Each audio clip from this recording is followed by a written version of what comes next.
So without further ado, MF, hit my music, baby. It's time for a good old-fashioned Q&A, MMA fans.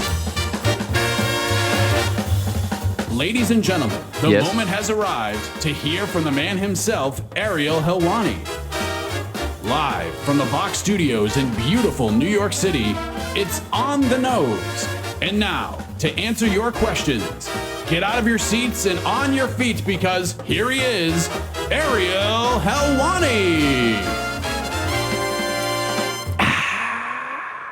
Fantastic stuff, Mike Haig. Congratulations on your Red Sox winning. Still bummed about that whole thing. Blue Jays getting completely screwed. But nevertheless, I'm happy that the Yankees and their annoying, entitled fans are saying bye-bye. Enough of those guys. I've had enough of them. Every loss. We deserve better. We're 27. Get out of here. Move on. All right. Time now to answer some questions. ArielHelwani.substack.com. Now, last week, Mysterious Frank said, hey, you're going with the new ones first. Not fair. You got to go with the chronological order. I thought I was going with the top-rated ones. Apparently, I screwed that up.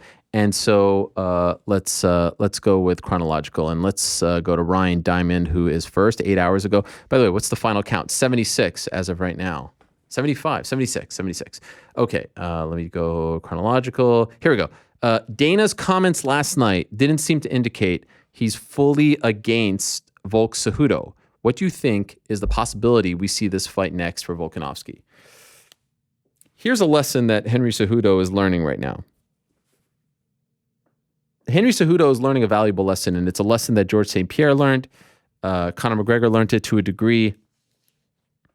But of course, they didn't have the same clout that Henry does. In other words, they had more. But the point is, Henry Cejudo is learning that when you're a UFC champion and you retire, but aren't necessarily serious about retirement, there are repercussions. There is nothing probably that pisses off Dana White more, in my opinion, and maybe I'm wrong. I'm sure, things I say, fighter pay, I'm sure they're up there. But I got the impression over the years that there is nothing that pisses off Dana White more than a champion vacating a title. It throws everything out of whack. And I don't think he liked the fact that Henry did it. And I don't think he liked the way in which Henry did it. Beat Dominic Cruz, big time fight, return after the pandemic, and then less than an hour later, he's at the press conference and he's saying, well, for the right kind of money, I'll come back. And then ever since then, a year and a half later, he's still talking about coming back. And now he wants to fight Volkanovski. Now, for the record, I said, once they book the Max Holloway fight, that's kind of the fight to make. Max Holloway's fighting against Yair Rodriguez in November. Alex Volkanovski wants to stay active. Now, of course, bumps and bruises coming off that war against Brian Ortega. But now the timelines are not in sync. My initial suggestion would have been just do Max Holloway versus Alex Volkanovski. Obviously, they're not doing that. And so I actually don't hate the idea of Cejudo trying to make history, jump up, let that be a one-off, and then you can move on. I actually don't hate it. I actually will say I'd like it. It's a big deal. It's a big-time fight. There's no obvious guy out there. There's Giga out there. There's Holloway, obviously. Yair coming back. I actually don't hate it. I would support it. If they booked that fight right now, you wouldn't hear a peep out of me. And that's the difference between me and other people. No grudges here. It's always unbiased. Henry and I don't really speak that much anymore. He turned on me, and that's fine. The old heel turn. I would say was not exactly the most effective one because he's out there looking like nobody beats the Wiz. But nevertheless, it was the old screw job, and that's good. More power to him. I would say right here and now, despite the screw job, despite the knife in the back, I would be in favor of that fight. I think what he's learning is when you're champ, you shouldn't vacate the title and then use it as a power play. They don't like that. It doesn't sit well. Now, yesterday, Dana White said, tough conversation. Sound like he kept the door a little bit open and maybe there needs to be a face-to-face. I think they should look to it. I think they should be open to it. And given the timelines, unless they've got some other trick up their sleeve, I don't think it's the worst idea of all time. Mr. Helwani, what does your featherweight GOAT list look like? Jose Aldo's in that mix. Conor has to be in that mix because he beat the king in 13 seconds. Volkanovski has to be in that mix. Holloway has to be in that mix. Probably those four.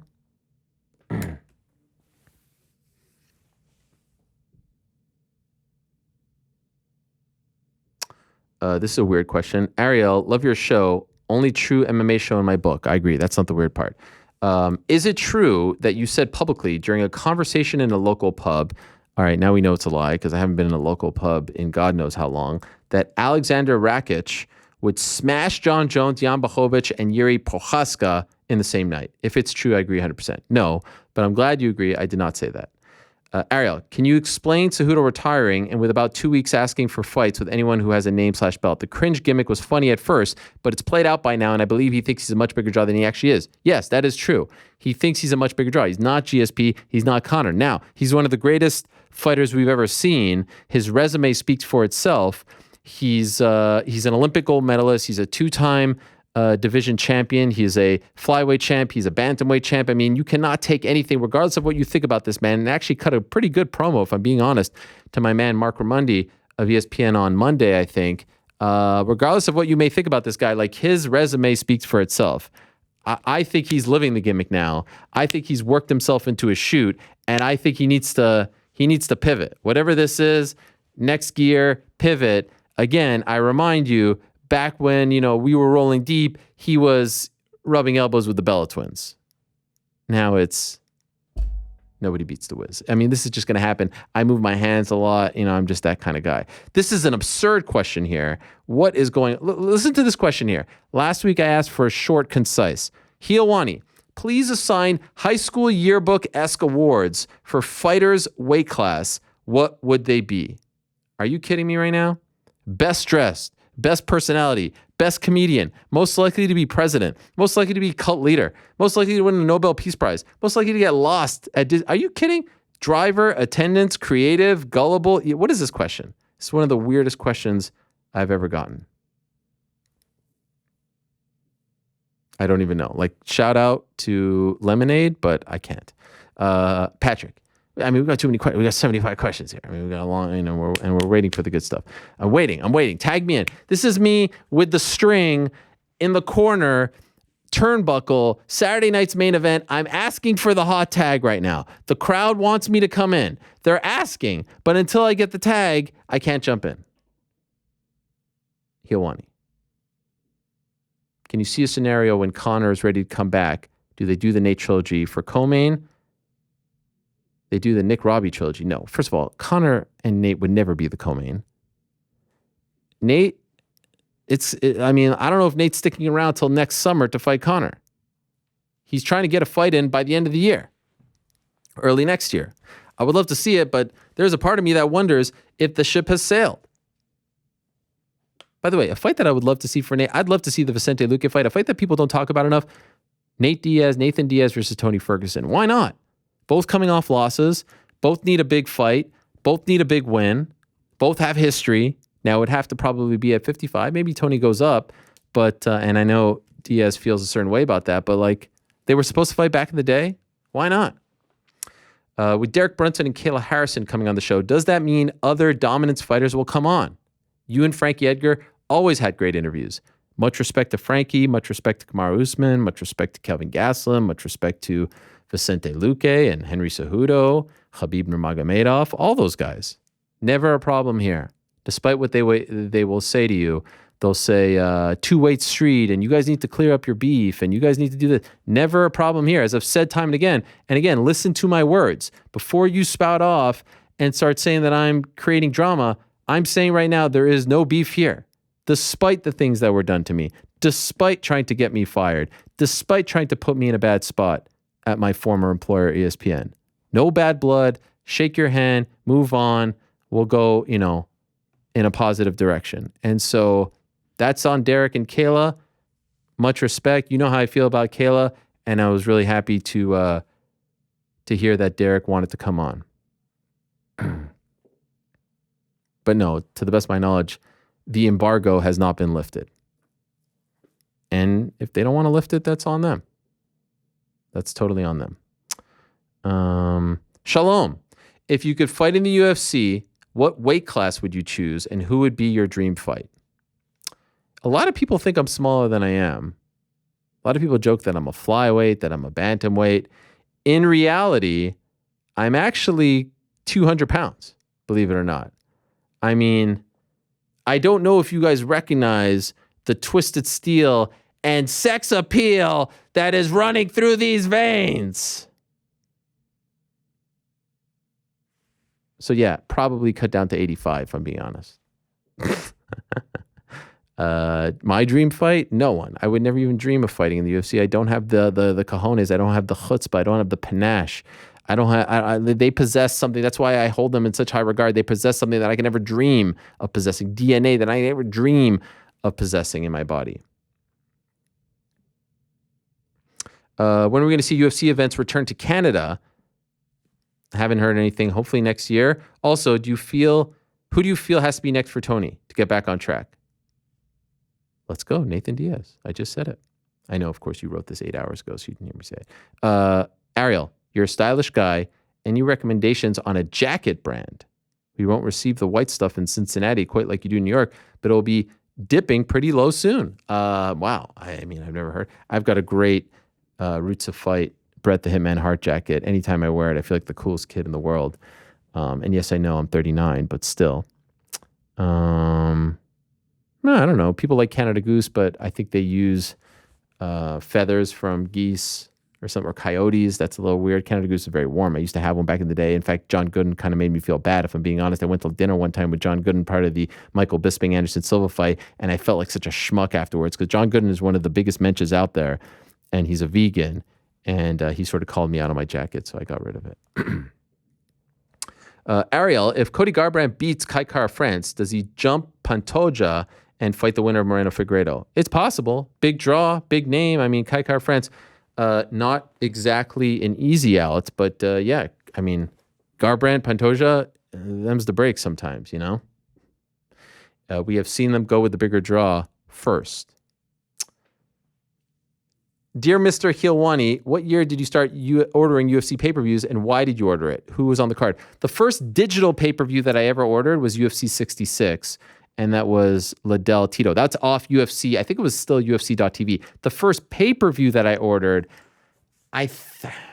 so there was that period. So the early days, UFC 1, I watched it, not live, but my grandparents had one of those illegal boxes where you can watch all the pay-per-views, so all the wrestling stuff and boxing, it was all on, and they would replay it over and over and over again. You just had to catch it. And so that's how I saw UFC 1, probably a few weeks after. I'm not going to sit here and say, I was sitting there on November 12th, 1993, watching it live. I wasn't.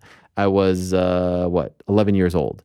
But I did watch it shortly thereafter. I was aware of it, and, I knew the characters and Ken Shamrock and all that stuff. Hoist, of course.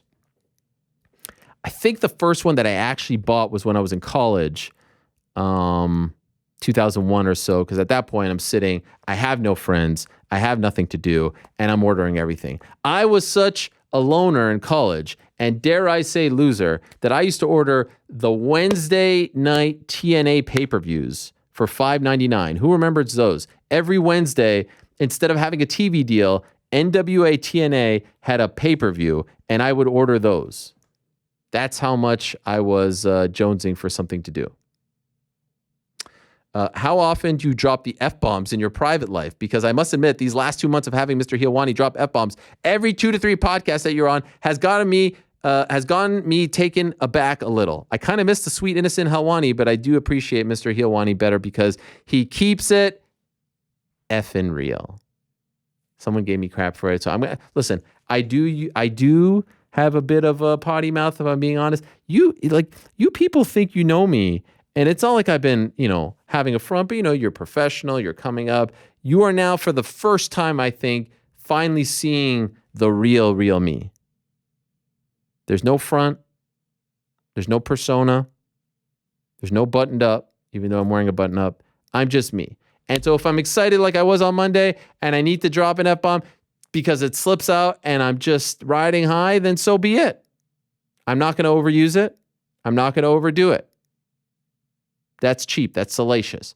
But this is me. Like I said, I'm not just a gimmick. I'm living it. Unfiltered, uncensored.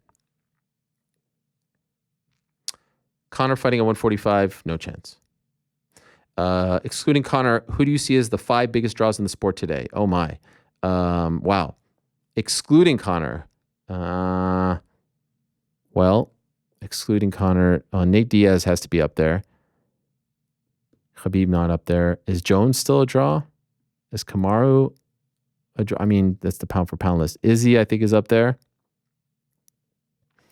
I think Francis should be up there, but it's unfortunate. There's a report out of France today that they're looking at January 22nd for the Cyril Gane fight, so that's good. Max, Stipe. Not a lot of Dustin for sure. His stock has gone up. So those are some of the names.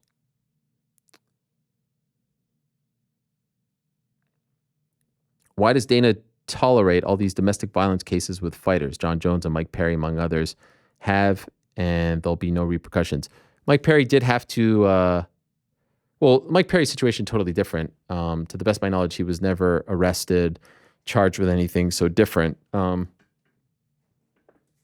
He did have to go through anger management for that other incident. I mean, look, I can't answer that question. That's a tough one. Obviously, there are rules, and there are different rules for different fighters. We know this, but that's a question that you have to ask them. Ariel, love the Fury interview from Monday. Thank you for continuing your excellence in MMA journalism. Thank you. Andrew Schultz would have to pull a big tuna upset to dethrone Helwani. Yes, I agree.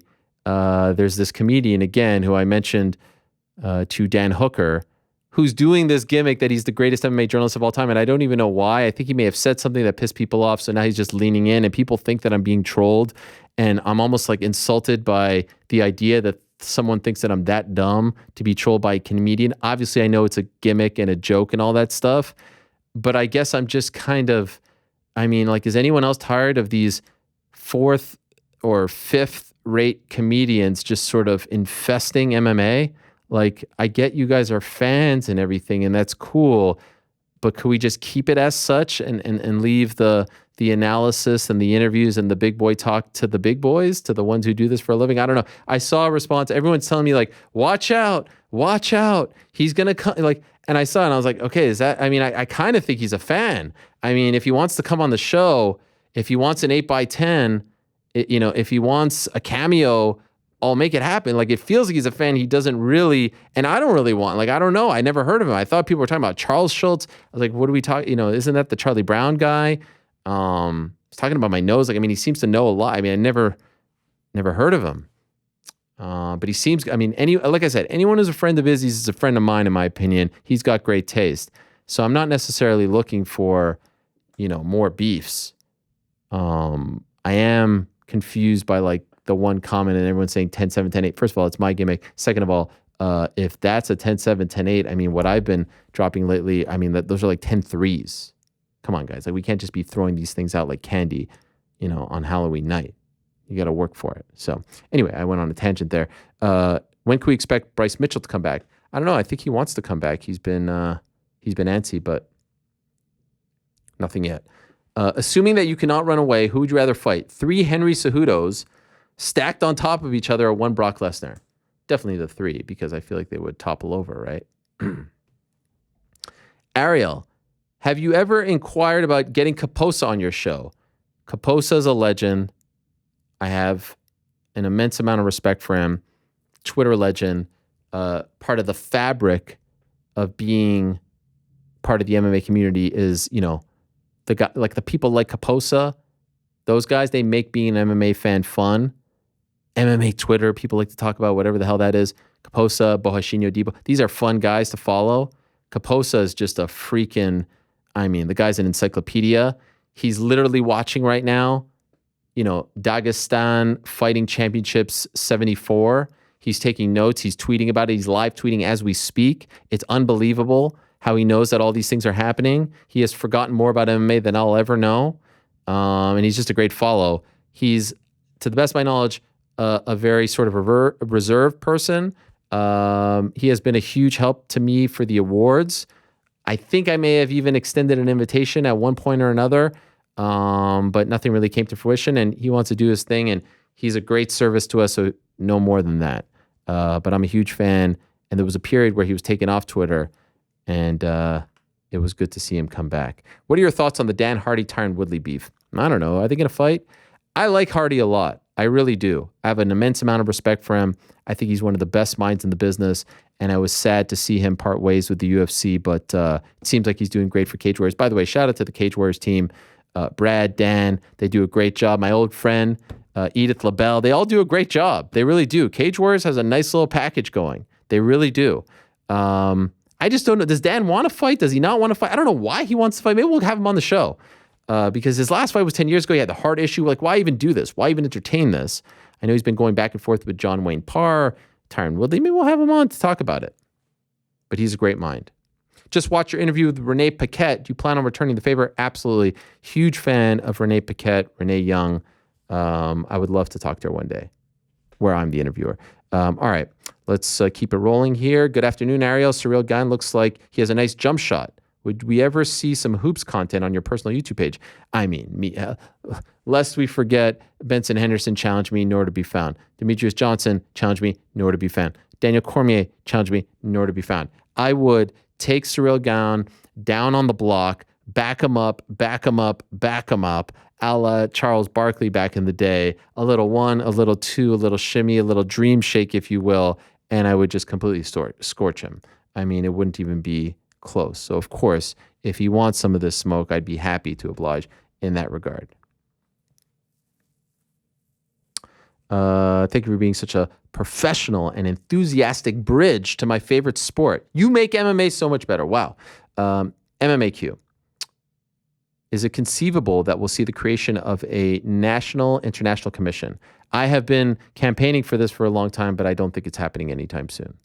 I would love the idea of one American commission where we have the same rules, same regulations, same leadership, state to state. Like, I would love that, but I don't know if it's happening anytime soon. Sign me up, though. Open scoring, sign me up. Non-MMAQ. Reading the Wikipedia entry listing common misconceptions, I learned that being tattooed may not actually preclude one from being buried in a Jewish cemetery, as is commonly believed. So tell us about the sleeve you'll be getting. I would love to get a sleeve. I think it would be cool. I don't think if I have, I don't have the physique for it. And I actually still, regardless of what you may say about the Wikipedia entries, I actually kind of feel like, based on what I've been told, I can't be buried in the Jewish cemetery, and that's a big deal for me. But it would be great. A little color would be nice. Not the ones where it's just like ink. That's weird. It's like, what? It's just black?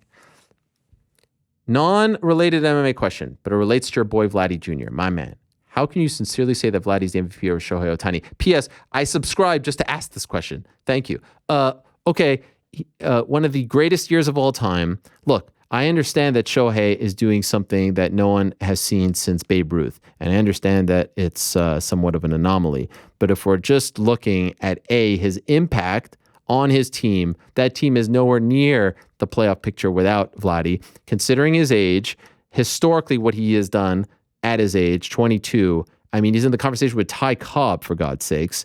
I think that Vladdy, and now him making the playoffs probably would have helped. I think Vladdy had a better year. Now, of course, there's the pitching component, but what did that do? They were nowhere near the playoff picture. And so if you want to give it to Shohei, before he hangs it up as a pitcher and focuses on batting, fine, go ahead and do it. But if you ask me who was more valuable, who was the most valuable player to his team in the American League, there's only one answer, and it's the great Vladimir Guerrero Jr. You often talk about an independent MMA Hall of Fame. What would have to happen for it to be a reality? A lot. I mean, one thing that these other Hall of Fames have, writers, media guys, we're working on the MMA JA, but it's not quite, a flowing thing. It's in a much better place now. Josh Gross being president is massive. He's doing a great job. I feel more momentum behind it than ever, but we have a lot of things to do before we start thinking about a Hall of Fame. So perhaps a sponsor. There's a lot that needs to happen. Probably not happening anytime soon. But I think before my days are done, and hopefully that's not tonight, I think we'll see it. Happy belated Simchat Torah. What was your bar mitzvah parsha? I don't remember, but holy smokes, that's a random question. I still put my tefillin on till this day, a little known fact for those that know what that is. Ariel, hope all is well. Why do you believe we don't see more interim champions defend the title when a champion is out? By the way, still standing here waiting for the tag. Waiting for the hot tag, and I haven't gotten it yet. Like the old days when Barrow and Frank Mir did it. Do you believe this should happen more, especially when a champion is legitimately injured? Oh, that's the interim title thing? I think they were less, I noticed it. I saw it. I felt it in my ears. I think that they were less eager to strip the titles back then. Now they want to move things along. By the way, there are more events now, so there's a need to have the title fights, that sort of thing. Where's Josh Emmett? I want to know. Yeah, he had a bunch of injuries. I think he's still nursing those. What is one fight that you could think of that you wish had happened or bothers you that it never happened? Brock Lesnar against Fyodor Emelianenko, or Randy Couture against Fyodor Emelianenko, or Anderson Silva versus GSP, although I wasn't really one to really campaign for that fight. Izzy versus John Jones will be up there. John Jones versus Francis Ngannou would be up there as well. When will Conor make his return to the MMA Hour? I've reached out. Of course, you know me. I reach out to all the big names, and I know he's in the States. Open invitation. I'd love to have him on. We have an open line of communication. Would be great. If he's in New York, in studio would be nice. Via the old Zoom machine, Skype machine. So one of these days, hopefully we'll have him back on. Hypothetically speaking, if Wilder wins on Saturday, the series would be 1-1-1. Would both fighters want a fourth match? Viva Helwani. That'd be interesting. Yeah, we saw a fourth fight between Marquez and Pacquiao back in the day. Yes. What has impressed you most about working with BT Sport? I like them very much. Great guys, great lads, and I like their vibe. I like their vibe very much. Hello, Ariel. On your IG story today, you posted a screenshot of you listening to Hit 'Em Up. Oh, what a great song by Tupac. One of the great diss tracks of all time. Yes.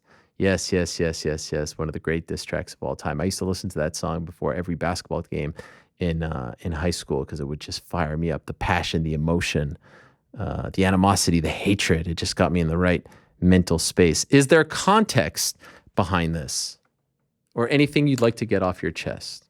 And so I'll consider that the hot tag, even though it's not exactly the tag I was looking for. I'll consider that the hot tag, if you will, because we're running out of time. And so I know a lot of you want me to respond to Brendan Schaub on his show. A great soliloquy, a great rant, 10 or so minutes. Thank you to the PF Chang's crew for the clip.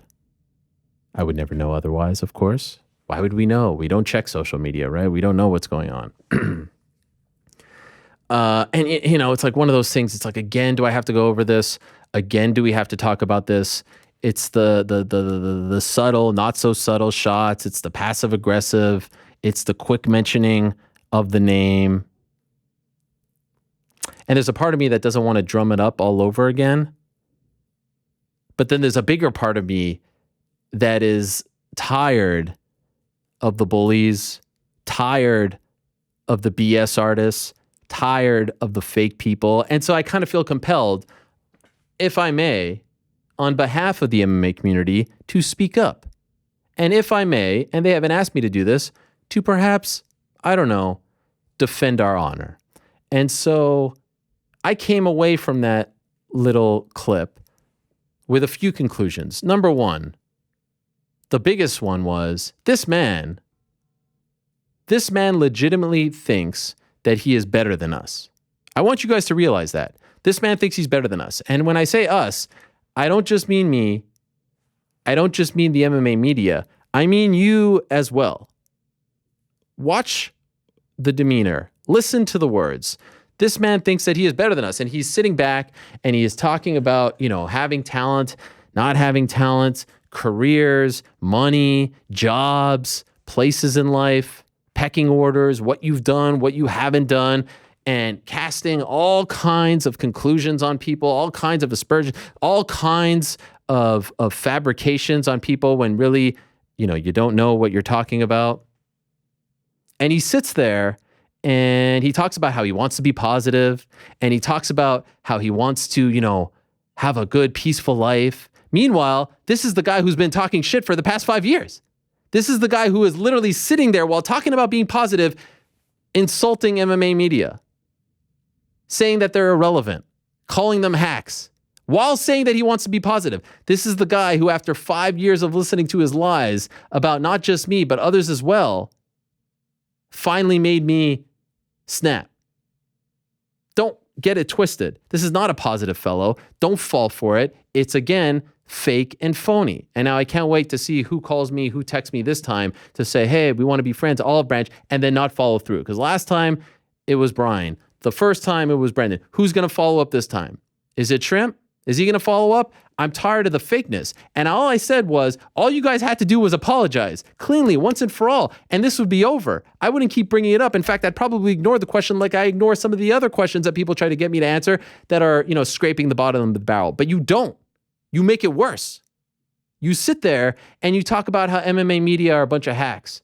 You sit there and you talk about how MMA media are a bunch of losers who never walked into the fire, who are just weathermen, who have no talent. First of all, let me explain something to all the fighters, all the managers, all the promoters, all the hanger-ons, all the sisters, all the brothers, all the mothers, all the fathers involved in MMA, in the MMA community. Let me be very, very clear about something right here and now, because we've heard it since the beginning of time. We've heard it since we all started. MMA media are hacks. They're losers. They can't hang. They don't know what they're doing.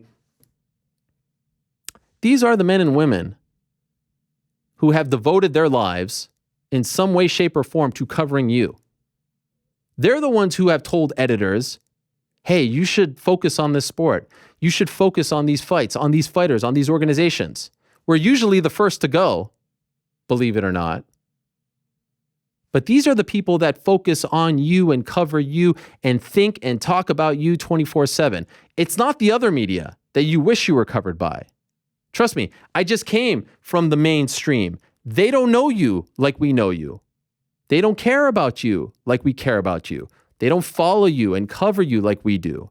And so whenever you guys talk about MMA media being hacks,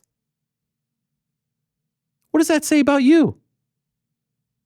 What does that say about you when the people who have devoted their lives to covering you are the hacks, are the losers? What does that say about you? Think about what you're saying about yourself. These are the ones covering you. Do people talk about that in other beats? Oh, the baseball media. Yeah, of course, you may not like someone here or there. You may not be on the same page. But we hear this time and again from these people. Oh, they're hacks. They're this, they're that. They've never been through the fire. Meanwhile, not every political reporter has run for president. Not every film critic has made a movie. Not every restaurant critic has run a restaurant. It's a tired, lazy, BS excuse to hide from the other stuff. And you talk about these op-ed pieces. So there was this piece in Bloody Elbow about Joe Rogan. First of all, I don't agree with the piece. I think Joe Rogan is a valued member. I think he's an important part of the sport. I think he should be in a Hall of Fame. He has done a tremendous amount of good for the sport. I have no issues with Joe Rogan's place in the sport. My only issue is the one that I said back in the day, 2016, when he spread the lie, and I'm over it. I don't care. Honestly. My uncle goes on his show. It's all good. But this article was saying that Joe Rogan should be removed from the broadcast. Now, I don't agree with that. I think the way they use him is perfect. 12 shows, it's perfect. Pay-per-views, it feels like a big deal. He's a star. He's one of the biggest comics in the world, one of the biggest podcasters in the world. It makes sense. He was there in the dark days. He's there now. He loves the sport. And then for 35 other events, or whatever the number is, 31 events, you get Bisping and you get DC and you get Paul Felder and you get Dominic Cruz and you get, obviously Anik and Brendan Fitzgerald and John Gooden and Laura Sanko. I mean, you get the best of the best. So I don't agree with it. But every time there's an opinion piece, they're like, this isn't journalism. First of all, you talk about people who don't know what you've been through. Who are you to talk about journalism? What the hell do you know about journalism? Because you sit in front of a microphone? You know about journalism? Because you've been interviewed by people you know about journalism? You don't. And if you did, you would know that since the beginning of time, since the beginning of media, since the beginning of papers, newspapers, internet, radio, the op-ed piece, the opinion piece, the column has been a part of journalism. Everyone knows that there's opinion pieces in the paper. There's straight newsers in the paper. There's something for everyone. And so what's the difference? We're not allowed to have an opinion? That's a part of covering the sport. So you dismiss this like it's like, oh, that's not journalism. That's not this. Of course, it is journalism. It's a part of journalism. Talk about the hacks. Talk about the guys, who need to talk about you guys for clicks. First of all, they were talking about Rogan. They weren't talking about you. He has the talent, you don't. Let's just call it like it is. He's the guy with the $200 million Spotify deal. You don't. And so don't lump yourself in on that fight. I think it's honorable. I will say, I think it's honorable. The loyalty is nice. I will say that from the bottom of my heart. I like a guy who has a guy's back. Pause. But you know what I'm saying. I like a guy who defends the honor of his friend. You know what I'm saying? I respect that. Much respect. Honestly. But this had nothing to do with you. And you use this article as an opportunity to take shots on a bunch of people. And if I'm being honest, it felt like you were just talking about me. And that's why I'm spending so much time at the end of the show about this. And so let me clear up something right here and now for the final time, because it will be brought up over and over again, and it will still probably be brought up. I have never, in my life, in media, going on 15 years of doing this, I have never had a conversation with an editor, with a website, where someone told me about clicks. Write about this, write about that. I've never been paid off of clicks. I've never been asked to make headlines that are click-worthy, clickbaity. These detractors, these naysayers, love to talk about the clicks and how we write stuff for. No one cares about that. You think that Joe Rogan piece is going to break the bank? You think it's going to change the future of Bloody Elbow, of Vox Media? By the way, Vox owns Bloody Elbow. I don't have anything to do with them, but hey, sister site. You think that changes anything? It doesn't. Stop saying that. And even if it did, you're in the pay-per-view business. You're in the ticket selling business. You're in the podcast business. People in the newspaper business, what do you think? They did things like just for the, sake of it, out of the goodness of their heart? Of course, everyone's here to make money. So like when you use that as a reason to hate on something, it's A, inaccurate, and B, stupid, because it's actually, the complete opposite of how people run business. People try to sell things the same way you try to sell merch to no one and rip off logos of other people, the same way you try to sell, comedy tickets to no one, and then they have to combine the days, the same way you try to put up podcasts to no one and pay for views and downloads. It's the same thing. You would like to have those clicks. You would like to have those listens. You would like to have those dollars and cents, but you don't. And the issue is we're all in this to make money, but no one has ever said do this or that in order to get some clicks. Now, there were a couple pot shots at me that I must address. The jobs. How many jobs have you been fired from? How many jobs have you had? Again, I wish he would just at me. I wish he would just, say my name directly. But, I don't know. Maybe Helwani is too tough to say in a soliloquy like that. Let's correct the record. I've only been fired from one official job, and that was the Fox job. You know what happened there. You know that had nothing to do with me. You know they paid me for the rest of the year. And you know the reason why I was let go was because the UFC told them to let me go. Now, you could bring up the Showtime gig as well. That was a 3-day gig. It was a 1-week gig. They paid me out as well. And that, again, was because of the UFC. Other than that, I have stood the test of time. And if you want to call up Bristol, Connecticut right now and ask them about the contract they offered me, go ahead. I was not fired. Now let's talk about you. College football, how'd that go? How'd NFL go? How did fighting go? How did comedy go? How did podcasting go? How did TV go? Did you achieve your goals? Did you realize your dreams? Did you make it to the top? Was your claim to fame being told by your friend that it was time to move on and it was a great moment? I mean, we talked about it on this show. He put you over. You were the biggest baby face in the biz. You had it. Silver platter. You had it. You were going after everyone. You were on this show, that show. You were the guy, the truth teller. But how did those gigs go? And how are they going now? Don't talk about other people's jobs. Again, you do this fake gimmick where you're like, oh, holier than thou. I just sit back and I stay in my lane. I don't read anything. You do that whole gimmick. Meanwhile, you read everything. You're affected by everything. And then you throw these pot shots. Those who live in glass houses should not throw any kind of stone, ever. And right now, that glass house is, I mean, it is right there. Wherever that, I mean, it is sitting right there. Don't talk about people's jobs. That's how we got into this mess. Don't talk about people's livelihoods when you don't know. Again, you keep doubling down. You'll text me and you'll apologize, and then you'll keep talking about it again. And so the bottom line is, tired of people like you spitting lies, BSing us all, pretending like you know what you're talking about. There's a reason I never spoke about you for 5-6 years. I never responded to you. I don't need to. You talk about how I need to have 17 guests or so on my show. First of all, 5 today, and they were great. 6 if you count Pitbull. I love talking to these people. There's a reason why when I went to ESPN, they wanted to do Ariel and the Bad Guy and DC and Helwani, and actually the biggest point of contention between us was that I wanted to talk to too many people. If you look at the YouTube numbers on the nose, this segment does better than most of the fighters.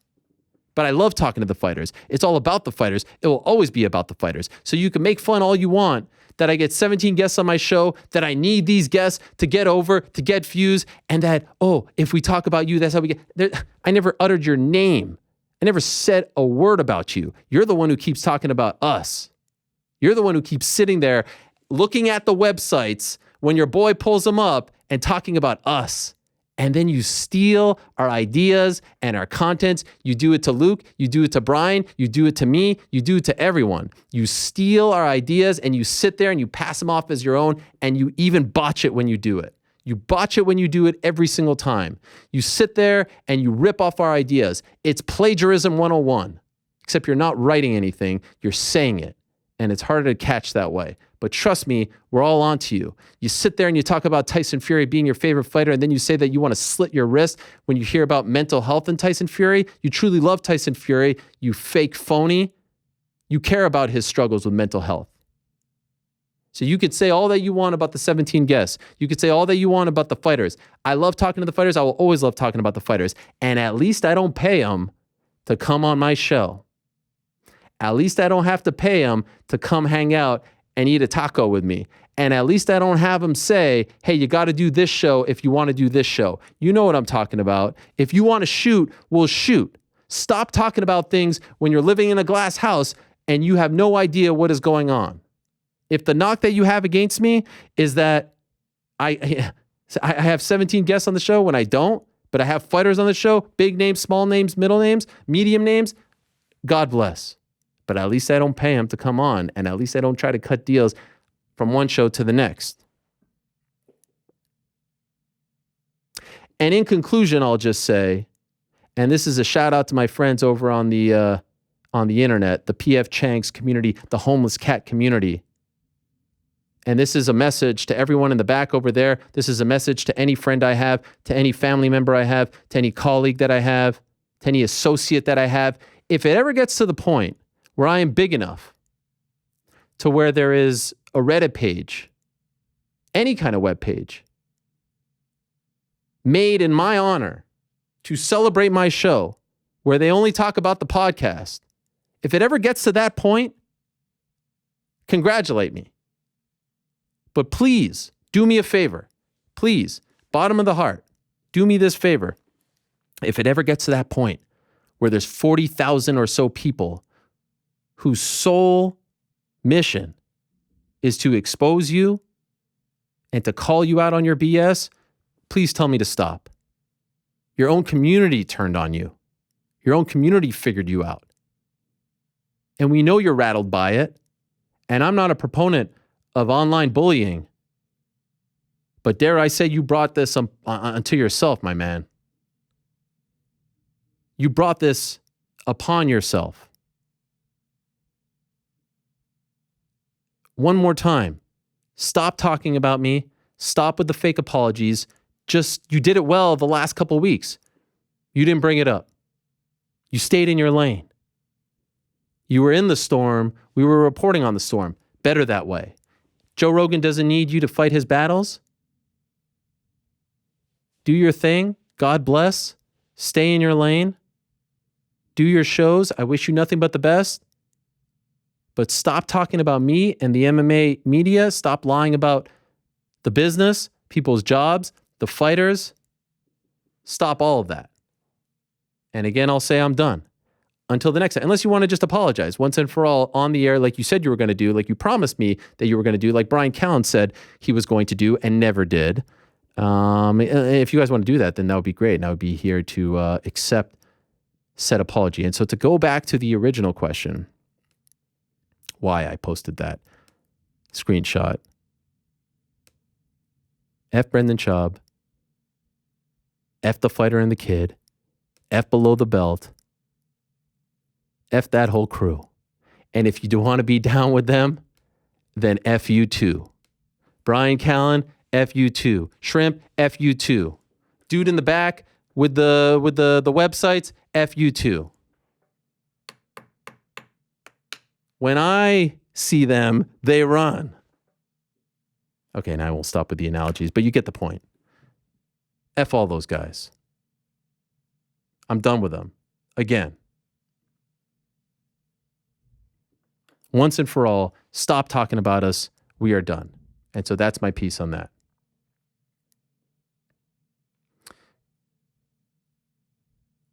Shout out to Omar. And it's crazy that I said it the first time. And then, may you rest in peace. But I will remind you guys, it's not a gimmick, it's a lifestyle. If you come at the king, you best not miss. Once again, I don't care who you are. And you could stay in my good graces, you could stay awfully quiet, but you best not miss. And this guy and these guys, Tweedledee and Tweedledum, continue to miss. Clank, clank, clank, clank, clank. They continue to miss. Stop shooting.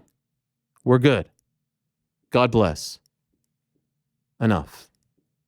2 more questions. Let's not end on that note. And then I'll say goodbye, giving you a little more.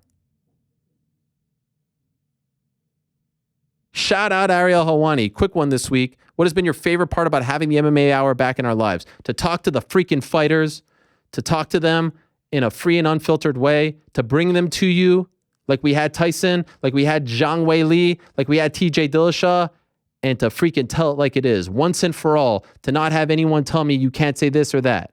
To tell it like it is. Honestly. Don't listen to all these people. There's these guys that come out. One of them I was talking to earlier in the day. I will say to you right now, no one has emptied his closet out more for all of you. No one has told it to you like it is more. I will tell you when I messed up, UFC Fox deal, and I'll tell you when I've been wrong. I will tell you when I have a mea culpa that I need to announce. No one has been more real. I believe that from the bottom of my soul. I wasn't as truthful over the last 3 years because I couldn't be. But you come here to me, right here, I will tell it to you like it is, and I won't hide away from any of those BS artists out there who want to sling mud, who want to be bullies. Those days are over. Ridiculous essays here. I agree. Last one. What made you a Knicks fan? I walked into a shoe store. My brothers told me, buy those shoes. I said, sure.